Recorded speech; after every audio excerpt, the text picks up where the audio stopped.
Has the value of a win changed for the New Orleans Saints? All right, ladies and gentlemen, discussion. Mike Triplett, Nick Underhill, face of the franchise. Let's go ahead and take a listen. Let me drop my chair, Tower of Terror style. Whop! Okay, let's go ahead and do it. Now by Mike Triplett for our next topic, presented by Shough Insurance. Kind of an interesting time. Right now, the Falcons are incredibly injured. Michael Penix isn't playing this week. Drake London isn't playing this week. Penix probably isn't going to play for the rest of the season. And now the Saints look like they're in a position to maybe win some games going forward. I think they're fourth right now in the draft order.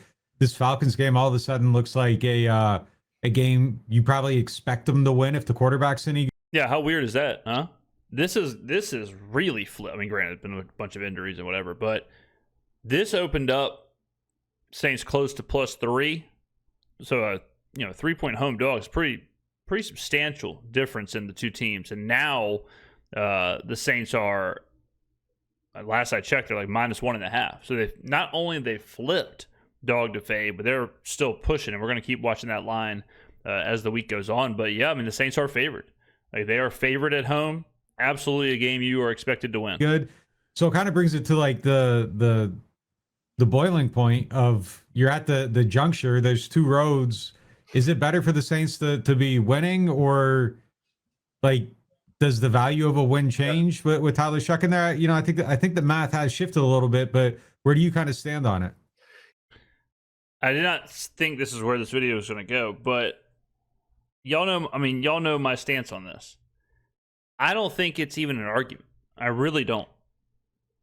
A win, let me explain what a win, like the math or whatever, of like Nick just said, of what a win tells you. A win is a plus. It is a step in the right direction. It is momentum. It is however you want to phrase it.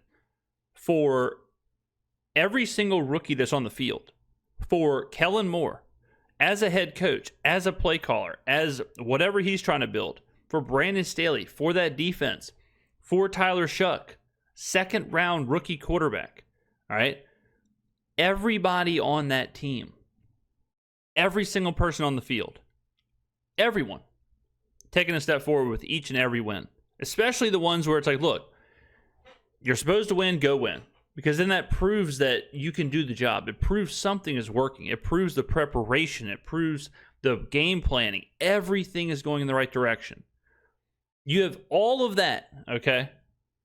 Or you can, all that is the opposite. It's negative. So you're taking a step backwards. You're losing games. Maybe Shough's not that good. Maybe Moore's not that good. Maybe the rookies aren't that good. Something's not working. The game plan, the prep, whatever is going backwards.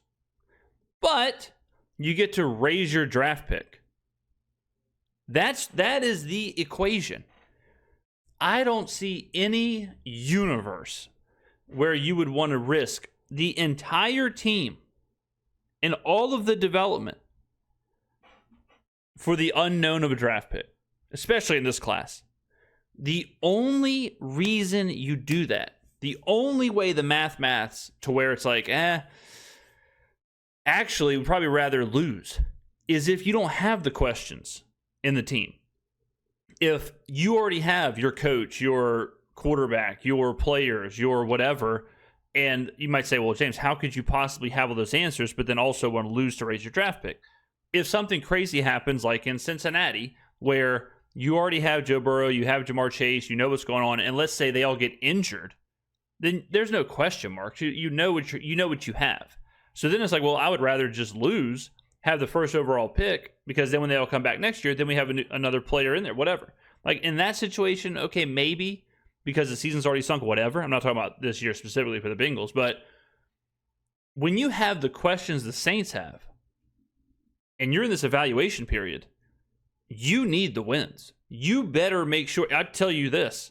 It is way more important that Kellen Moore works, Brandon Staley works, the system works, those 9 draft picks work, than who the hell ever is in the top 3 of this draft.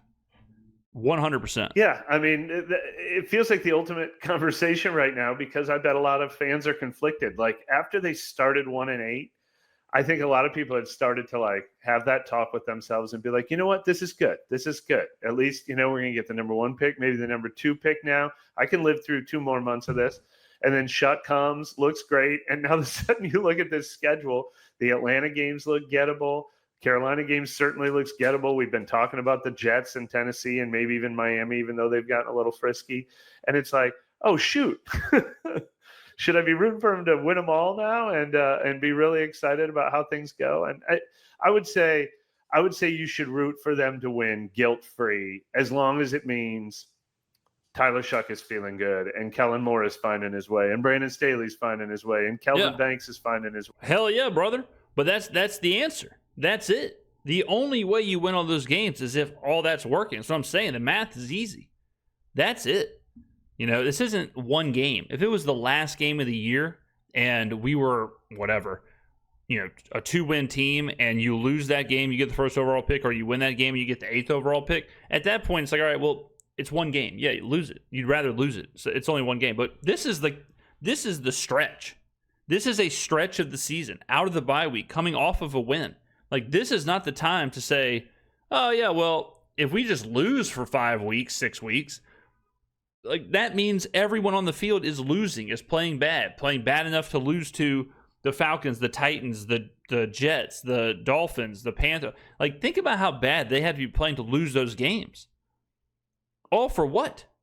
Dante Moore? Fernando Mendoza? Like, I just don't, I do not see the other side of it at all. I would rather, if you told me I could have two options, the Saints win and Tyler Shough is good, or I can have the first overall pick. Give me the other one. I would rather know that Kellen Moore is good than have the first overall pick. I think ultimately, if all of that stuff happened and they had the 6th or 7th pick, that's better than 3 of the guys I just named just clearly not being good enough for the job, and they have the 2nd pick, but then they have to replace one of those guys that I just mentioned. So I'll tell you how I'll even go a step further. If you told me that the Saints could win out, but it means that we lost our first overall pick, I would take that. I would take the Saints winning out and just completely eliminate the first round pick, because I think it is more valuable to have the entirety of the franchise, coaching staff, players, roster, draft picks, whatever. It's more important that they are working at that level in the first season than it is to draft a player in the first round. I would trade my entire first round pick to win out. I'd say from a rooting interest standpoint, from a best case scenario for the Saints standpoint, it's going 4-3 over the last 7 games and Shough looking better with each passing week. I really do think that's the best possible outcome. I would really, really want the number 1 pick for my team if I knew I needed a quarterback. And man, Mendoza looks like he's solidifying that every week. What if you knew there was a generational number 1 overall pick prospect there? What if you knew Trevor Lawrence is waiting for you, or Andrew Luck's waiting for you? 2 can't miss guys. 2 cannot miss generational, no ifs, ands, or buts about it. Run to the podium, make the pick. Because look how that turned out for Indianapolis and Jacksonville. So you're going to risk the entire team, the entire front office, the entire coaching staff, the entire future of this team. You're going to risk that? But if you're not drafting a quarterback, then I think my second favorite thing to get would be good vibes and like good development heading into next year. Difference maker pass rusher would be transformative potentially too. Oh, yeah. Yeah, like if you feel good about the quarterback and he's winning, it doesn't matter. Win every game, win every single game. Yeah, like thank you. The best case scenario is winning out. The best case scenario is winning those games. That is 100% the best case scenario, is winning every single game. A great spot, and that means you've answered the biggest question in your rebuild. And if you're picking 12th and you're taking Tate from Ohio State and getting Shough a weapon, cool. Like that's a perfectly. Listen, I know I just outlined this. You aren't just answering the biggest question. You are answering like 12 questions. The Saints season is so unique because rookie head coach, 36 years old, rookie quarterback, rookie left tackle, 9 draft picks, or 9 rookies coming in. completely new coaching staff, completely new offensive system, defensive system. So if you win out, that answers the coach, the quarterback, the tackle, the rookies, the system. It answers everything. That is why this is it's so different than just me want high draft pick. It's the Saints are in an exploratory phase for their entire franchise. The entirety of the franchise is under question. And I don't mean like selling the team or anything. I mean like there really isn't anything that we know about this team. Even the known quantities like DeMario Davis. That position, we're asking questions. Like with Danny Stutzman and the young players. Every single position, every single coach, every single thing, identity, offensive and defensive, what we're trying to do, whatever. So winning out doesn't just answer the most important question of the quarterback. It answers literally every question. And to have every question answered is so valuable, is the most valuable possible thing in sports for a franchise in a rebuild like the Saints are. Not to mention, you could go a step further and say, well, damn, we did all this with all these rookies. Half of the team is on rookie contracts. If you nail those draft picks, which if you win out, you certainly do, and you have a 36-year-old head coach, and you have another draft class coming in, oh, man. Fine outcome. If you legitimately feel great about the quarterback, I would have liked this to be a good-on-good matchup because, like, if Tyler Shough goes in and beats the Falcons as their design, that means something. Like, you don't want to limp your way to victories, and you're kind of in this spot where it's like, man, now they're picking 11th, and your quarterback might or might not be okay. But if you feel good about the quarterback, literally nothing else matters in the world. And I think that's where we're framing this conversation is like, if he's actually going out there and he's playing well and he's providing hope, not that like the draft pick no longer matters to me. But I would, one wrinkle is that as important as the quarterback position is, when you have a 36-year-old rookie head coach, that is just as important. If the Saints can come out of this knowing that they found their quarterback and their coach, like just think about this. You could come out, I mean, the three most important positions, arguably, on the team are all rookies. Left tackle, quarterback, and head coach. That's crazy. So if you can come out of this season feeling good about the direction of your team with a 36-year-old head coach, a rookie quarterback, and a rookie left tackle, there aren't many, I just gave myself goosebumps. There aren't many teams in a better position if that's the case. You cannot risk that just to take an unknown asset high in the draft because we know how bad, how hard it is to hit a draft pick. But think about the franchise, the trajectory of the franchise. If we know Kellen Moore's our guy, and that's put to bed, and we know Tyler Shough's good to go, put to bed. Left tackle, right tackle, whatever, put to bed. If you're in that like weird spot where you're like, I wish I could do something and like maybe not. But look, if they go 4-3, they aren't picking 7th. They're probably picking like 11th or 12th. Like right now, 4 wins has you outside of the top 10. It's a very packed in bad league. Like the top 10 teams right now all have 3 wins.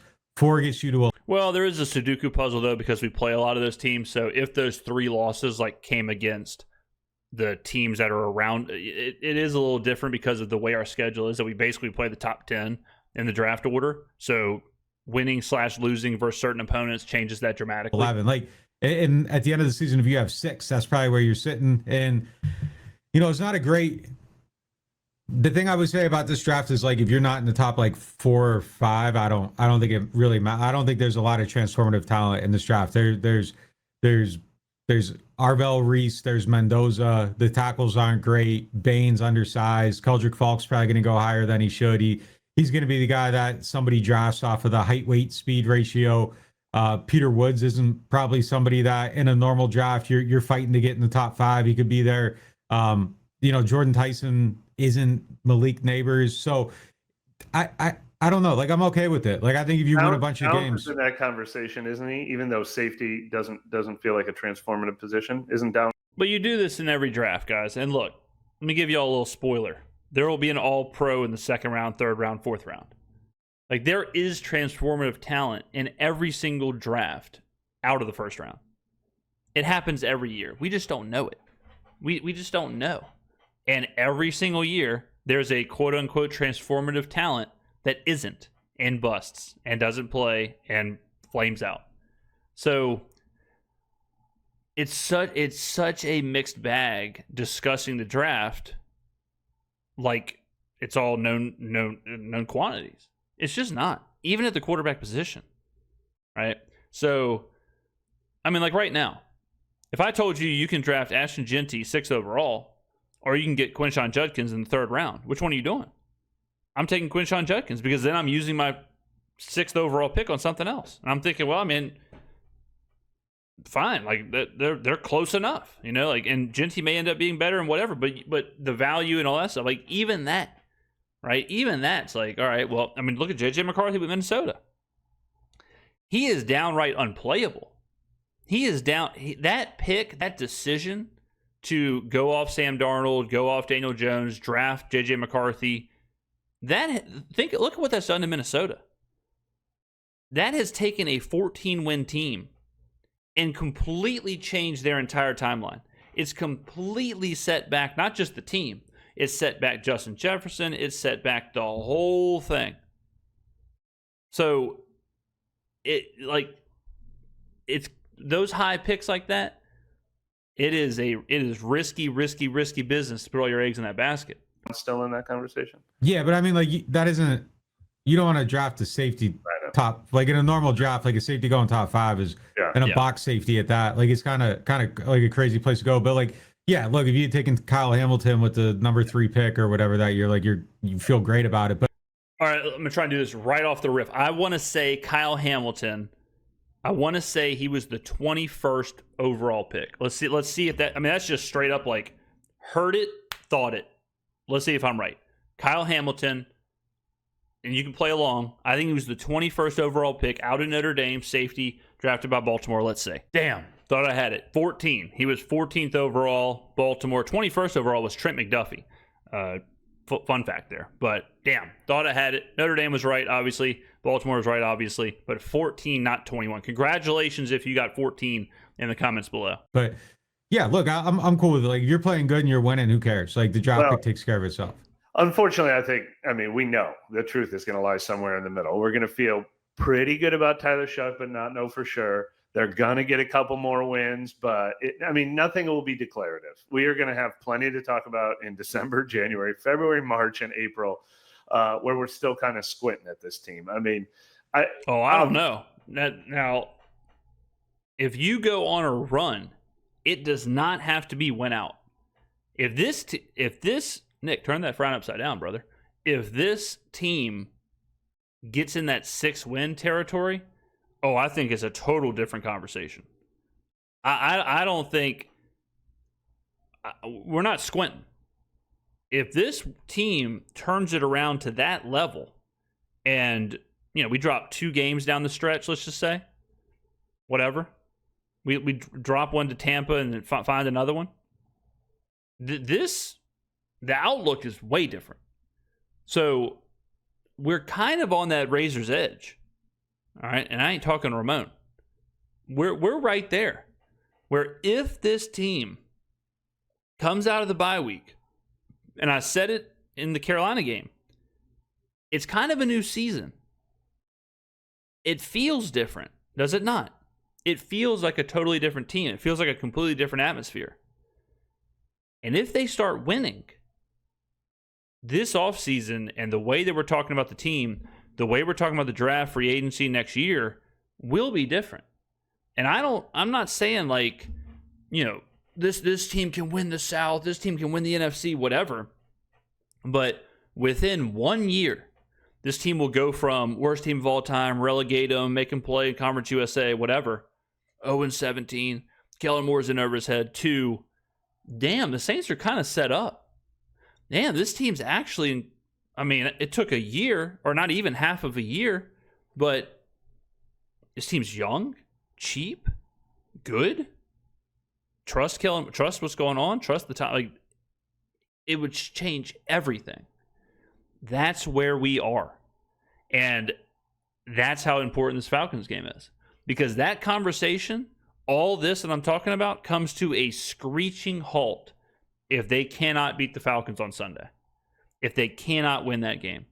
Because if you can't win that game, when the fan base is begging for it, out of a bye week, schedule, injuries, all that stuff, if you can't win that one, you probably, the other games are toss-ups at best, and then everything we're talking about, it doesn't matter. And that is a lot of pressure on a seemingly meaningless game in late November. But that's where we're at. Obviously, the number one choice is be definitively good, be off and running, have your Drake May. That's number one. Tyler Shough will be somewhere in the middle. But if he's just good enough to take quarterback off the board in round one next year, then the draft pick means a little less to me. The draft pick only means a lot to me if you're drafting a quarterback. Then it's everything. I mean, if he played like he did last week, I'd be pretty sure. Like if you can give me that a bunch of times, I'd be pretty sure about it. I don't know that I necessarily like believe in the off the board for a year thing, because that means it's still a need. So like if you're in striking distance of it and then you make your team better and then you're just like sitting outside of that, I think that's where it's bad. Like I kind of, that's the spot where I wouldn't want to exist. I would hate that so much. If you're like in the middle and you're out of range and now you can't draft one, it's like, well, he's good enough, but I don't know that he's good enough, and he's probably not good. But look, I think there's an option on the board where he makes a case. Like he looked really good last week. There's definitely an option where defensive coordinators get a look at him after 2-3 weeks and it's hopeful for a little bit, and then it goes. There's everything's still on the table, but I think what he showed me last week is that like, well, hold on now. Like maybe there's actually like a real shot here, because he certainly looked better than JJ McCarthy's ever looked in a game. Hell yeah. So I mean, there's a chance, if he was a top 10 pick and that was his debut. I mean, you can't. Oh, if he was a top 10 pick, that people would already be like, okay, he's the man. Yep, he's good. They're good. They got a good one. Cam Ward hasn't looked that good yet. I mean, the Shough thing, like, I think it's, as far as percentages, I think it's way closer that he works out, or they don't take a quarterback in the first round, than they do take a quarterback in the first round. It would take a real implosion for the Saints to be looking at Dante Moore or Fernando Mendoza or something like that in the first round of this draft. Really tell me that like there's a Jackson Dart game that's definitively exceptionally better than that, and people are really excited about him. Now, again, you got to see it a whole bunch of times, but that at least put it on the possibilities of like, okay, there's a real shot here. Chase it, find out, see what it is. No question. Yeah, I mean, it's such a complicated thing, and we're gonna break it down all offseason. Like there is the like, you don't want to draft JJ McCarthy because you feel like you don't have a quarterback, but at the same time, like you don't want to be in a place where like you're constantly existing outside of it. But like my take is if like he's good and you're picking if you win every game and you're picking 14th, like that's best case scenario. But here's the deal. Okay, here's another way to look at it. Think about what you know now with Jackson Dart, Tyler Shough, Shedeur Sanders, Dylan Gabriel, Jalen Milroe, Cam Ward. Think about what you know now with all of them. Okay?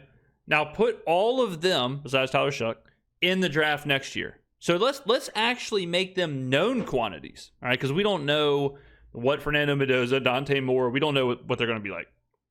But as you've seen, Cam Ward, Jackson Dart, all those guys I just listed, you can even throw JJ McCarthy in there. Pretend they're in the draft next year. Would you want to lose out if it meant drafting one of those guys?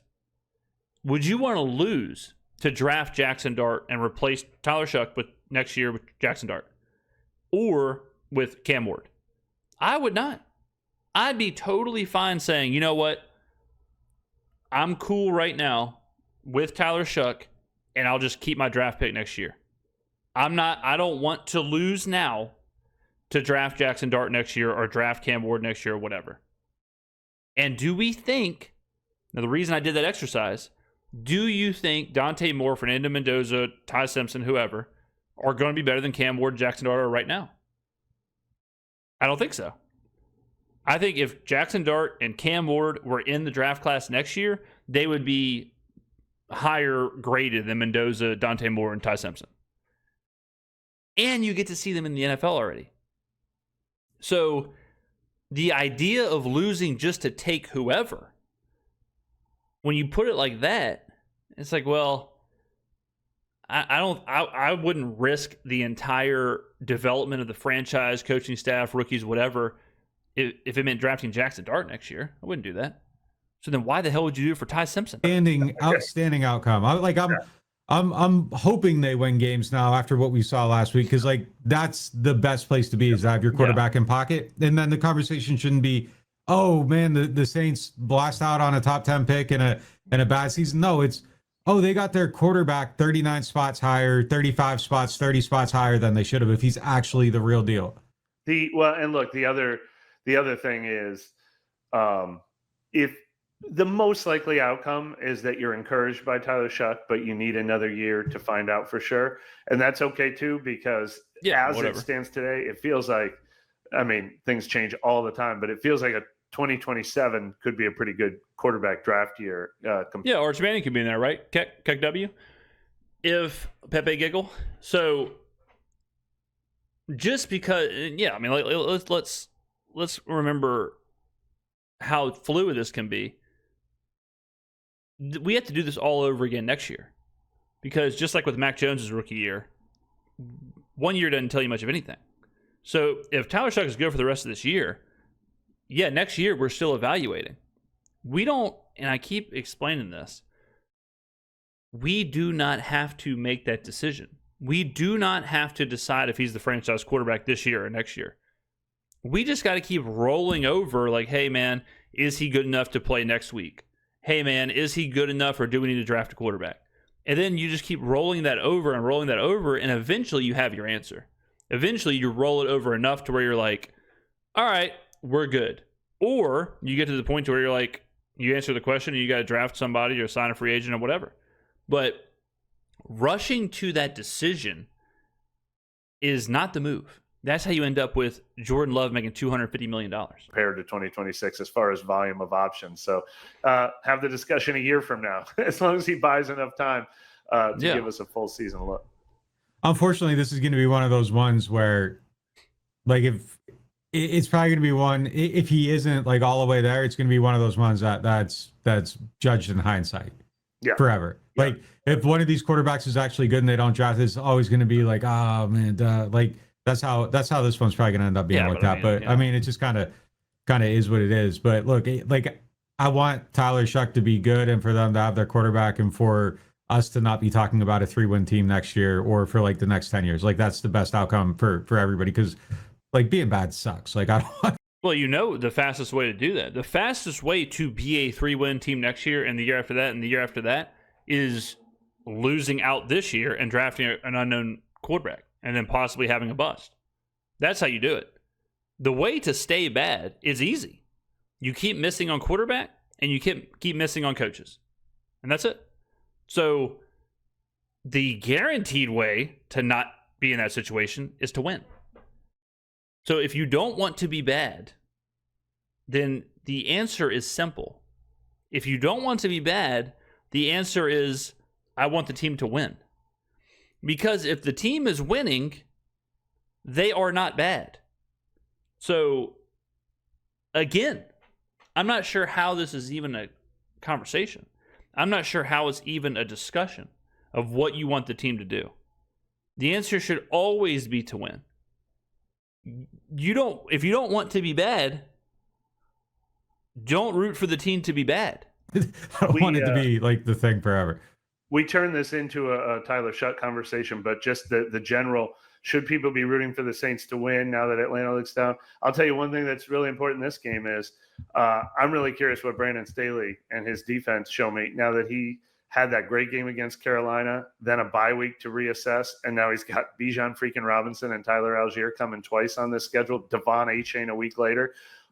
There'd be another guy who I think it would be good for the Saints if his best performances are yet to come. Here's the other thing too, like even like if the Saints win some games and they finish ahead of the Falcons, like the Falcons pick goes to the Rams. So at least Saints fans can take solace in knowing that the Saints don't or the Falcons don't even have a first round pick this year. So how crazy is it the Rams got the first overall pick? They're a great example of a team that was like, hey, we're going all in to fix the pass rush. We're gonna get the players. Then the quarterback's mid, and now you're just headed towards having a very expensive roster and not having a quarterback. I think that's the flip side of the build the team, get the quarterback later argument. Because what if you don't get the quarterback? Anyways, moving on to the next one. Well, hold on. I haven't been on Falcons Twitter. I'm curious if they call him two firsts.